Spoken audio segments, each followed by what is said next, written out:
5 வருஷத்துக்கு முன்னாடி super star நடிப்பில் ரிலீஸ் ஆகி வெற்றிகரமாக மெகா ஹிட்டாக ஓடின படம் தான் இந்த படையப்பா.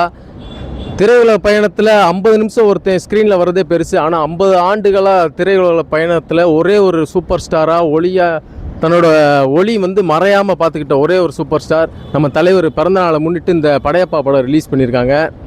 25 வருஷத்துக்கு முன்னாடி ரிலீஸ் ஆனவர் இந்த 50 ஆண்டு நிலச்சிருக்காரு. இன்றைக்கி 75வது ஆண்டுக்குள்ளே கால் எடுத்து வைக்கிறாரு. இன்னும் அவர் 100 வருஷம் வாழன்னு சொல்லி ரசிகர்கள் சார்பாக வேண்டிக்கிறோம். கம்பேக் நண்பா சேனலை பார்க்குறவங்க ஃபாலோ பண்ணுங்கள், லைக் பண்ணுங்கள், சப்ஸ்கிரைப் பண்ணுங்கள். போடா ஆண்டவனே நம்ம பக்கம் இருக்கேன். எல்லா சீன்லையும் ஆராதனை படம் ஃபுல்லா மிரட்டி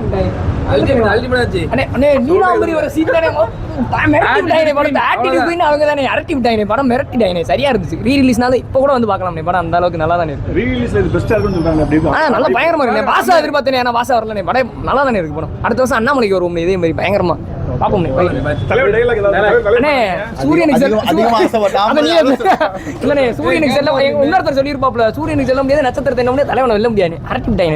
சிவாஜி கணேசன் சார் அவர் ரோல் சின்னசு தான். ஆனால் அந்த ரோலில் அவர் வீட்டை இழந்துட்டு சொத்தை இழந்த அந்த இடத்துல நமக்கு கண்ணீர் வருது. ஏன்னா சிவாஜி கணேசன் ஐயா அவரே மறந்துட்டான். அவர் தான் இந்த படத்தோட கடைசியாக நான் வாழ்ந்த வீட்டில் ஒரே ஒருக்கா உட்காந்துட்டு வந்துடுறேன். அதிகமாக ஆசைப்படுற ஆம்பளையும் அதிகமாக கோபுற பொம்பளையும் எல்லாம் வந்தால் சரித்திரமே இல்லை.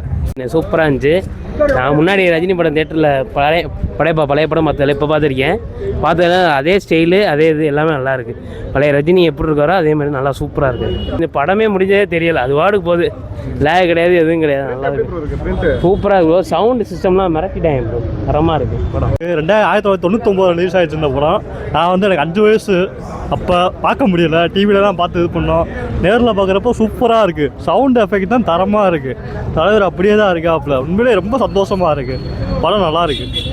அவருக்கு 75வது பிறந்த நாள். என்றுமே எப்பயுமே இளமையாக தான் இருக்காப்புல. 100 வருஷம் நல்லா இருப்பார். இன்னைக்கு வரைக்கும் தலைவர் தான். தலைவரை மிஞ்ச எந்த ஹீரோவும் கிடையாது. படம் செம்ம. 45வது படிச்சுக்கிட்டு இருந்தேன் படம் வரும்போது. இன்னைக்கு பார்க்கும்போது புது படம் ரிலீஸ் ஆன பார்க்குற மாதிரியே இருக்குது. காரணம் பார்த்தீங்கல்ல, தலைவர் என்றைக்குமே நிரந்தரம். சூப்பராக இருக்குது. டிஜிட்டல் பிரிண்ட் சூப்பராக இருக்குது. படமும் நல்லா இருக்குது. நான் ஏதோ தேர்தல் படம் பார்த்துட்டேன். இப்போ பார்த்து திருப்பி சாயந்தரம் வருவேன். நான் பார்த்துட்டே இருப்பேன். அப்போ உங்களுக்கு வயசு எத்தனை? இப்போ வயசு 29. இப்போ நான் 60. சார் ஸ்வாக் பயங்கரமாக இருக்குது. ரகுமான் சாரோட மியூசிக் சொல்லவே வேணாம். நிறையா வாட்டி வீட்டிலே ஹோம் தேட்டரில் நிறையா வாட்டி பார்த்துருக்கேன். இருந்தாலும் இந்த எக்ஸ்பீரியன்ஸில், இந்த தியேட்டரில் எக்ஸ்பீரியன்ஸ் இப்போ உள்ள டெக்னாலஜியில் இந்த டால்வி சவுண்ட்லலாம் பார்க்கும்போது பயங்கர கூஸ் பம்ப்ஸாக இருந்துச்சு. நிறைய சீன் ரொம்ப என்ஜாய் பண்ணி இன்னும் புதுசாக ஒரு படம் பார்க்குற மாதிரியே பார்த்துருந்தேன். ரொம்ப என்ஜாய் பண்ணி பார்த்தேன். ரொம்ப ஜாலியாக இருந்துச்சு. Happy birthday Rajini sir again. Thank you. பார்த்தீங்கன்னா ஏஆர் ரஹ்மான் மியூசிக் இந்த படத்தில் மிகப்பெரிய ஹைலைட்டு. எப்படி இன்னைக்கு கேட்குறப்போ எப்படி இருக்குது தேட்டரில்? ஏஆர் ரஹ்மான் சார் அந்த டைம்லேயே பயங்கரமாக மியூசிக் பண்ணியிருந்தார். இப்போ இந்த டால்பி அட்மாஸில் கௌரவம் சினிமாஸில் சூப்பராக இருக்குது. அது ரொம்ப செம்மையாக இருந்துச்சு. ஒரு ஆக்சுவலாக படத்தில் ஒவ்வொரு 10 நிமிஷத்துக்கும் ஏஆர் ரஹ்மான் சார் பயங்கரமாக அவரோட எஃபெக்ட் சவுண்ட் எஃபெக்ட்ஸ் பயங்கரமாக பண்ணியிருப்பார். அது ஆக்சுவலாக ஹாரிஸ் ஜெயராஜ் சார் சவுண்ட் இன்ஜினியராக இருந்தார் அந்த டைமில். அவரும் பேக்ரவுண்ட் ஸ்கோரில் பயங்கரமாக பண்ணியிருக்காரு. ஒவ்வொன்றும் பார்க்கும்போது அவ்வளோ ஹாப்பியாக இருந்துச்சு. ரொம்ப என்ஜாய் பண்ணி பார்த்தேங்க. Thank you. AR Rahman fan. So அவருக்காகவே வந்தேன். ஸோ எந்திரன் படமும் ரீ-ரிலீஸ் பண்ணி தான் நல்லாயிருக்கும். எந்திரன், பேட்டை இந்த மாதிரி படமும் ரீ-ரிலீஸ் பண்ணி தான் நல்லா இருந்திருக்கும். ஸோ ஏஆர் ரஹ்மான் தான் கூடு. சூப்பராக இருந்துச்சு. அதான் நான் ஏஆர் ரஹ்மான் மியூசிக்கு பெர்ஃபார்மன்ஸ் எப்படி இருந்தது? ப்ரோ அதெல்லாம் பயங்கரமாக தான் ப்ரோ இருந்துச்சு. ஏஆர் ரஹ்மான் அந்த போட்ட ஒவ்வொரு இடத்துலையும் சின்ன அவரோட அந்த பிஜிஎம்ஏ வேற ஒரு இன்ஸ்ட்ருமெண்ட்டில் பேக்கப் பண்ணி போட்டது எல்லாமே நல்லா இருந்துச்சு. ப்ரோ படையப்பா 2 வரும்னு நினைக்கிறீங்களா? இல்லை ப்ரோ வேணாம். இதுவே அந்த பார்ட் 2 எடுத்து பார்ட் 1 மோசம் பண்ணுறது அதெல்லாம் வேணாம். ஆமாம், இதுதான் பெஸ்ட்டு. படையப்பானா ஒன்று தான், படையப்பா தான், அவ்வளோதான். மற்றபடி வேறு இல்லை. ஸோ எந்திரனும் பேட்டவும் ரீலீஸ் பண்ணால் அதுவும் நல்லா தான் இருந்திருக்கும். அதுக்கும் போயிருந்துருக்கலாம். படம் புதுப்படம் பார்த்த மாதிரியே இருக்கப்பா. ஆமாம், நான் பேரனோட வந்திருக்கேன். நான் இப்போ பயங்கரமான ரசிகர். பேரனை கூப்பிட்டு வந்திருக்கேன். பேரனை நல்லா ரசித்தார். ரஜினி எப்படி பார்த்தான்னு நல்லா இருந்துச்சாயா? நல்லா இருந்துச்சு. சொல்லு சூப்பர். படம் இப்போ புது படம் பார்த்த மாதிரி இருக்குது. இப்போ இன்னைக்கு ரிலீஸ் ஆன படம் மாதிரி நல்லா பிரிண்ட் நல்லா தெளிவாக இருக்குது. சவுண்டு நல்லா இருக்குது. எல்லாமே நல்லா இருக்குது. எல்லாருமே கைத்தட்டி ஆரவாரமாக புது படம் பார்க்குற மாதிரி பார்த்தாங்க. எல்லாம் ரொம்ப பிடிச்சிருந்துச்சு. வீட்டில் போய் சாயந்தரம் ஈவினிங் வந்து பிள்ளைகளை கூட்டிகிட்டு வரோம் வந்து பார்க்கணும். நல்லா இருக்கு சார். படையப்பா நிஜம் வந்து பார்க்க வேண்டிய படம் தானே. நாங்கள் அந்த படம் வரப்போ நான் சின்ன பையாக இருந்திருப்பேன், அந்த இதை பார்க்க முடியலன்னு ஒரு ஃபீலிங் இருந்துச்சு. இப்போ இந்த படம் ரீரிலீஸ் பண்ணி எங்களெல்லாம் பார்க்க வச்சது ரொம்ப சந்தோஷமாக இருக்குது. எங்களை மட்டும் இல்லை, ஃபேமிலியும் வந்து பார்க்கலாம் கட்டாயம். இந்த படத்தை பார்க்கும்போது புது படம் பார்க்குற மாதிரியே இருக்குது கட்டாயம். ஆனால் இந்த படத்தில் கணக்கு பிள்ளைக்கு மட்டும் வயசே ஆகலை, 3 ரோல் பண்ணியிருக்காரு அப்பா காலத்துலேருந்து. படம் கட்டாயம் நல்லா இருக்குது, எல்லாம் வந்து பார்க்கலாம் ரீரிலீஸ். கொஞ்சம் கிளாரிட்டிலாம் உடையுது, ஒரு சில இடத்துல உடையுது, அதை கொஞ்சம் இது பண்ணி விட்டால் நல்லாயிருக்கும். படம் நல்லாயிருக்கு. நம்ம பெங்களூர்லேருந்து வந்துக்கிறோம், ஃபிலிம் பார்க்கணும்.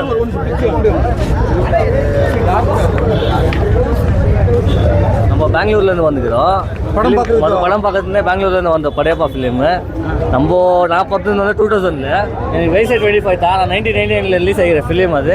இங்கே பார்க்கணும்னு சொல்லிட்டு தமிழ்நாட்டில் பார்க்கணும்னு சொல்லிட்டு நான் இங்கே வந்தேன். தமிழ் ஃபிலிம் சூப்பர் ஸ்டாரோட பெரிய ஃபேன் நான். பெங்களூர்லேயே பெரிய ஸ்டார் அவர் பெரிய ஃபேன்.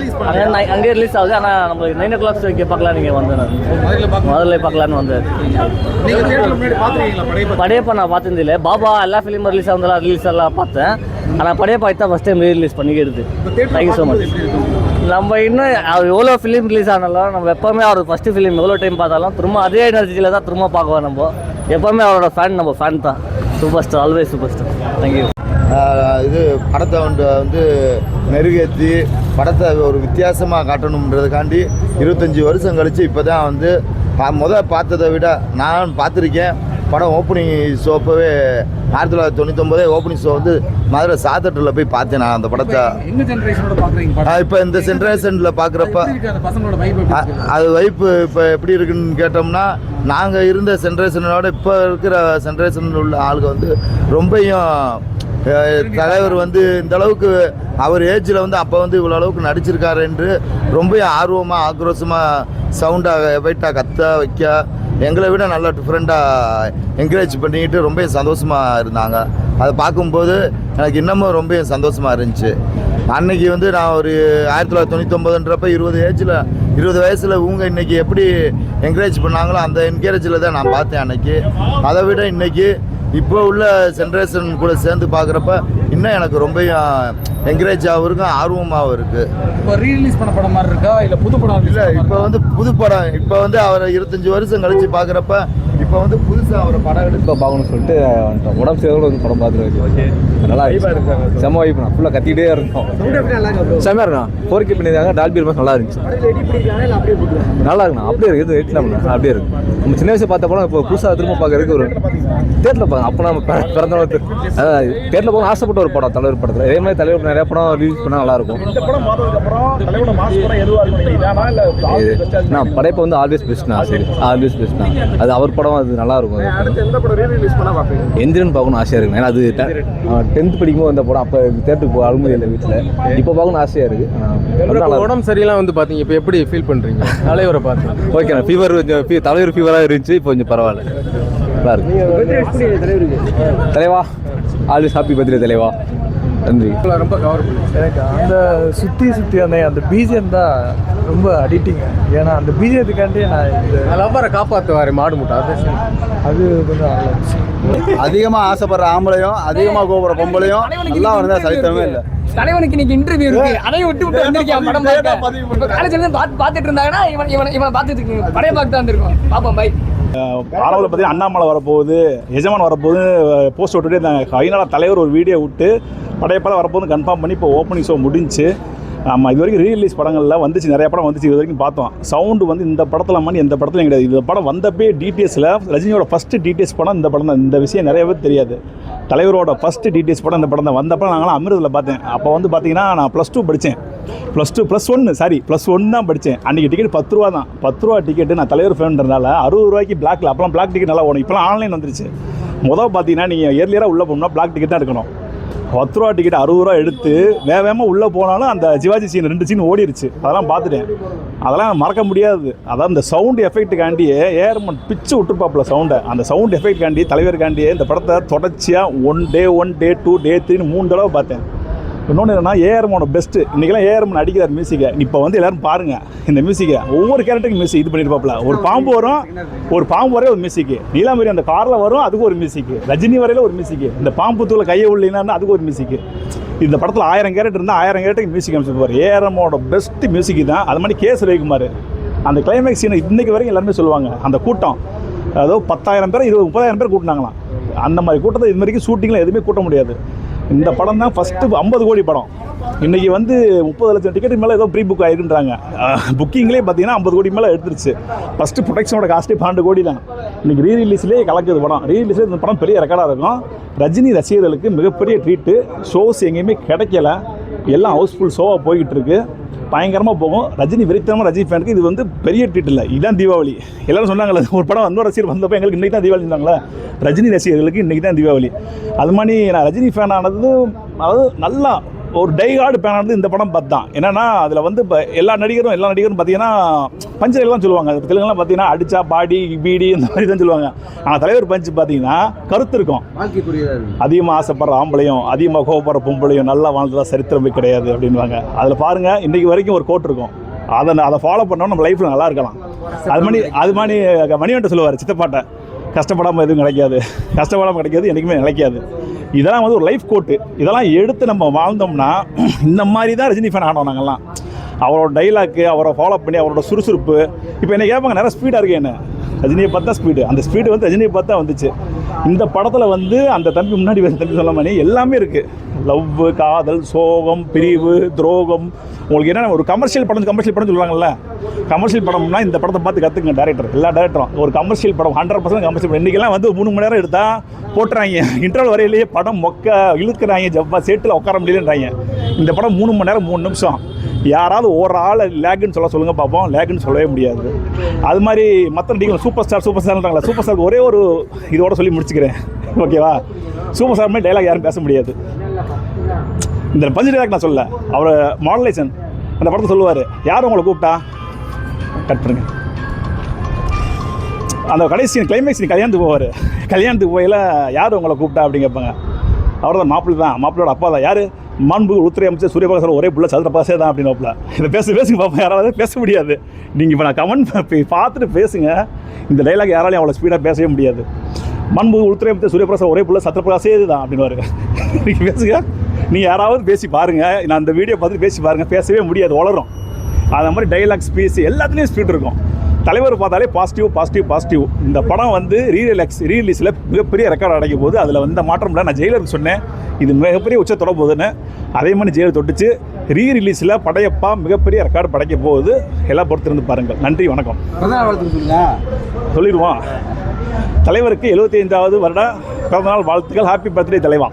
அடுத்த எந்த படம் தான் ரீரிலீஸ் பேட்டை ஃபேன் பை மூவ்மெண்ட்னா பேட்டை தான். படையப்பா சிவாஜி வந்து பார்த்தாச்சு, 3Dயில் பார்த்தாச்சு, 2Dயில் வந்துச்சு, 3Dயில் வந்துச்சு, அதெல்லாம் பார்த்தாச்சு.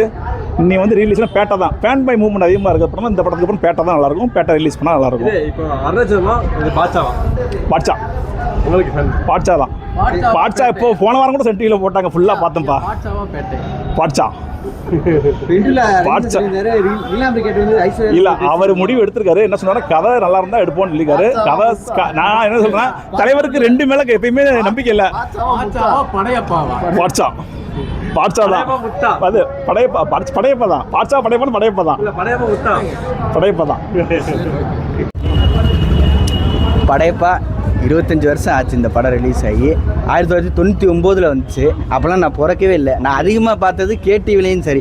கேடிவிலெல்லாம் இந்த படம் போட்டோன்னா பக்கத்தில் டிவி பக்கத்தில் போய் உட்காந்துருவேன். சரி, இந்த படம் போட்டாலே அந்த ஸ்டைலும் சரி, வந்து ஒவ்வொரு சீனும் சரி, அந்த டிவி பக்கத்துலேயே போய் அந்த டே ஃபுல்லாமே அந்த படம் முடிகிற வரைக்கும் உட்காந்துருக்கேன். அந்தளவுக்கு எக்ஸ்பீரியன்ஸாக பார்த்த படம்.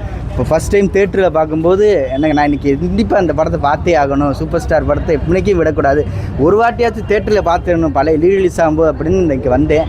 அந்த எக்ஸ்பீரியன்ஸ் அப்படி இருந்துச்சு. ஒவ்வொரு சீனுக்குமே சரி, ஒரு சீனுக்குமே அந்த ஏஆர் ரஹ்மான் பிஜிஎம், அந்த கேரக்டருக்கு மியூசிக், சின்ன கேரக்டருக்கு அதுக்கும் அந்த சுற்றி வந்து இந்த இப்போ சாய் அபியங்கர் அந்த இதை வச்சு ஓட்டுறாங்கல்ல, அந்த மாதிரி சுற்றி வந்தீங்க. அந்த பாட்டே எவ்வளோ வேரியேஷனில் அந்த பிஜிஎம்மை போட்டிருக்காருன்ற இதில் அவ்வளோ அழகாக தெரியுது. ஏன்னா ஏஆர் ரஹ்மான் அவரோட முழு உழைப்பு இதில் காட்டியிருக்காப்புல. அப்புறம் கதையை பார்த்தோம்னா கதையும் ஒரு துரோகம், காதல், ஒரு அப்பாவோட பாசம், ஒரு சொத்து இழக்கிற எல்லா எமோஷனலையும் ஒரு சேர்ந்த ஒரு கதை. கமர்ஷியலில் இப்படி ஒரு கதை இவர்கள் நீட்டாக கொண்டு போக முடியாது. அந்த அளவுக்கு நல்ல சூப்பர் ஸ்டார் தான் அந்த கதையை. அவர் கேஎஸ் ரவிக்குமாரை வச்சு அந்த படத்தை கண்டிப்பாக முடிக்கணும். அப்படி அந்த நீலாம்பரி கேரக்டர் நல்லா 2K கிட்ஸ் எல்லாம் பார்க்கும்போது இப்படி ஒரு வில்லி இருக்க முடியுமா அப்படின்னு அதை பீட் பண்ண யாரும் இல்லை. அதை பீட் பண்ண யாருமே இல்லை. இந்த கேரக்டர் வச்சு தான் பாகுபலி இயக்குனரே அவங்களை கூப்பிட்டுருப்பாங்க போல இருக்குது. ராஜமாதா கேரக்டருக்கு அந்த வேரியேஷன் அப்படியே இருக்குது. அவங்க பேசுகிற ஸ்லாங்கும் சரி, இந்த பாகுபலியில் பேசுகிற ஸ்லாங் ஒரே மாதிரி இருக்குது. அதனால் அவங்க கேரக்டர் என்றைக்குமே பேசும். எனக்கு அடுத்த தலைமுறை கூட அவங்கள பற்றி பெருமையாக பேசும். அந்தளவுக்கு கேரக்டர் நல்லா இருக்குது. வில்லி கேரக்டர் பேசுகிறாங்கன்னா அந்த படம் எப்பயுமே ஜெயிச்சிருச்சுன்னு அர்த்தம். அதனால் தலைவருக்கு ஈக்குவலாக அந்த வில்லி கேரக்டர் அவ்வளோ நல்லா பண்ணியிருக்காங்க. மியூசிக்லேயுமே எல்லா பக்கமே அப்புறம் சிவாஜி கணேசன் சார் அவர் ரோல் சின்னுசு தான். ஆனால் அந்த ரோலில் அவர் வீட்டை இழந்துட்டு சொத்தை இழந்த அந்த இடத்துல நமக்கு கண்ணீர் வருது. ஏன்னா அவர் அந்த எமோஷனலாக ஒரு நடிகன் அந்த எமோஷனலாக மக்களுக்கு கடத்துறது தான் உண்மையான நடிப்புன்னு சொல்லுவாங்க. சிவாஜி கணேசன் சார் அந்த போர்ஷன் சின்ன போர்ஷனை மக்களுக்கு அந்த வாழ்க்கையை அவருக்கு காட்டிட்டார். ஏன்னா சொத்தை இழந்தன்னா ஒருத்தன் எப்படி உடஞ்சி அழுவாங்க, எப்படி உடஞ்ச மகள் எல்லாமே பார்த்து எப்படி அழைஞ்சாங்க. அந்த வீட்டை விட்டு போகிற மனசு வருமா? அந்த சீனை அப்படி காட்டியிருப்பாரு. அந்த தூணை கட்டி பிடிக்கும் போதே அவங்க ரொம்ப மனசு உடஞ்சி இதுக்கு மேலே ஒருத்தர் வாழ முடியாது. ராஜாவாக இருந்த ஒருத்தர் நல்ல சொத்து எல்லாம் பார்த்து ஒரு திடீர்னு குடிசைக்கு போகும்போது அந்த மனசு எவ்வளோ உடையும் அப்படின்னு. இது மாதிரி உயிரோடு இருக்குமா அந்த மன உளைச்சல் அப்படி தலைவருக்கு அந்த தங்கச்சி சீனை அந்த நடிப்பு அப்படியே தலைவர் அதை நான் இதை பீட் பண்ணணுமே அப்படின்னு தங்கச்சியை காட்டும்போது உனக்கு மனசு பிடிச்ச மாப்பிள்ளை அப்படின்னு சொல்லும்போது அப்போ அவர் அழுதுறாரு. ஏன்னா என்ன தொஸ்து சுகம் எல்லாமே இருந்தாலும் ஒரு பொண்ணு ஒரு பையனை காதலிச்சு அந்த காதலுக்கு உண்மையான ஒரு மாப்பிள்ளையை தேர்ந்தெடுத்து கொடுக்க முடியுமா? அது அந்த காதல் தான் தீர்மானிக்குது அப்படின்னு ஒரு காதலை பற்றி பேசுகிற கடை. அதுபோல் ஆறுபடை முருகனை பற்றி அது எல்லா வேரியேஷனுமே ஒரு கமர்ஷியலாக இருக்குது. இந்த வேலுக்கு அந்த கெட்டப்பில் அவருக்கு அப்புறம் அதாவது அடுத்த தலைமுறைக்கு அப்புறம் இப்போ சிவாஜி சாருக்கு அப்புறம் இப்போ ரஜினி அப்படி அந்த பாரம்பரியத்தை கொண்டு வந்தார். அவங்க குழந்தைகளுக்கு எப்படி உண்மையான காதல் இந்த வெல்லுச்சா அப்படின்றது தான் கதை. ஆனால் நீலாம்பரியோட காதல் ஒரு சில பேர் இது உண்மையான காதல். ஏன்னா எந்த காதலுமே இருந்தாலும் அது ஒரு அகங்காரம் அதெல்லாம் சேர்ந்துருச்சுன்னா அங்கே ஒரு காதல்ன்றதே போயிடும். அடையணும் அப்படி தெரியும். காதல்ன்றது காதலை தான் நம்ம வெல்லணுமே தவிர அந்த குறிப்பிட்ட நபரை தான் நம்ம துரோகம் பண்ணி அடையணும்னு நினைக்கக்கூடாது அப்படின்ற ஒரு நல்ல கதை. அதனால் இது அடுத்தடுத்த ஜென்ரேஷனுக்கு இது ஒரு பாடமாக இருக்கும். உண்மையான காதலுக்கும் அதுக்கு ஒரு இது எக்ஸ் அப்படின்னு கூட சொல்லலாம். நீலாம்பரி நம்ம யாரும் வாழ முடியாது என்றைக்குமே. அடுத்த படம் ஏன்னா இதுக்கு மேலே படையப்பட்டு இருந்தால் பேய் படமாக தான் இருக்க முடியும். நீலாம்பரி செத்துட்டாங்க. அடுத்து ரீரிலீஸ் அருணாச்சலம் அது நல்ல இல்லை. ஏன்னா தேட்டரில் ஏன்னா அந்த படத்துலலாம் எல்லா படத்துலையும் தலைவர் ஒரு மெசேஜ் படத்தில் நடிக்கப்பார். பஞ்ச்லேயும் சரி எல்லாத்துலேயும் பெரிய இது சும்மா சொல்லிட்டு போகிற மாதிரி இருக்காது. மக்கள் மனசில் நிற்கணும், அதை பற்றி யோசிக்கணும் அவங்க. சரி இந்த படத்தில் சொல்ல வர கருத்துனா சொத்தெல்லாம் இருக்குது. ஆனால் இப்போ சொத்து இருந்து அவர் கல்யாணம் பண்ணிட்டாருன்னா அப்போ என்னன்னா அப்பான் சொத்துல நான் கல்யாணம் பண்ணிக்கிட்டேன் அப்படின்ற மாதிரியாரு.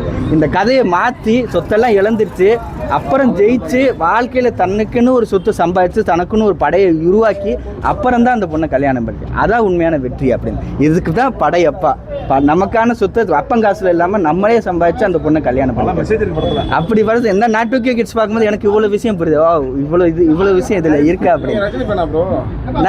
நான் விஜய் ஃபேன் தான். ஆனால் நான் விஜயை பார்க்குற முன்னாடியே ரஜினி படங்கன்னு பார்த்துருக்கேன். ஆனால் விஜய் ஃபேன் தான். ஆனால் ரஜினியை எப்பவுமே அவர் என்னமே ஜென்ரல். ஏன்னா அவர் போஸ்டரை பார்த்தாலே சின்ன வயசுலலாம் பார்த்துட்டு அந்த கட் அவுட்டில் பக்கத்தில் இல்லைன்னா நம்மளும் ஸ்டைலாக சரி திரும்பும்போது ஒரு ஸ்டைலு டிக்டாக் வீடியோ எடுக்கிற முக்கால்வாசி பேரோட ஸ்டைலை ஆரம்பமே அவர் தான். ஆனால் அவர் மாதிரி எல்லாம் பண்ண முடியாது. எத்தனை வாட்டி முயற்சி பண்ணாலும் பண்ண முடியாது. அவர் ஒருத்தர் தான் சூப்பர் ஸ்டார்னா. அவர் ஒருத்தர் 75 வயசுலையுமே அதே லெவலில் பிக்கப் பண்ணுறாருன்னா அவர் தான் சூப்பர் ஸ்டார். இப்போ அடுத்த சூப்பர் ஸ்டார்னு சொல்கிறாங்க. அவங்க 75 வயசுல முதல்ல இந்த மாதிரி ஸ்டைலாக ஹவுஸ்ஃபுல் ஆகிற ஷோஸை கொடுக்குறாங்கன்னா அவங்க தான் அடுத்த சூப்பர் ஸ்டார் அப்படின்னு சொல்லணும். அவர் பிறந்த நாள் வாழ்த்துக்கள். இன்னும் நிறைய படங்கள் பண்ணணும். அது போக இப்போ ரீசெண்டாக ரஜினி சாரும் கமல் சாரும் இணைஞ்சி பண்ணுறதுக்கு கதை இல்லைன்னு சொல்லிக்கிறாங்க. இன்னும் கதை இல்லையா? அதுக்காண்டி ஒரு நல்ல கதை ஒன்று இருக்குது. ஐயப்பனும் கோசிங்னு ஒரு படம். அந்த படத்தை கதையை மட்டும் அதை தெலுங்கில் பண்ணி மோசம் பண்ணிட்டாங்க.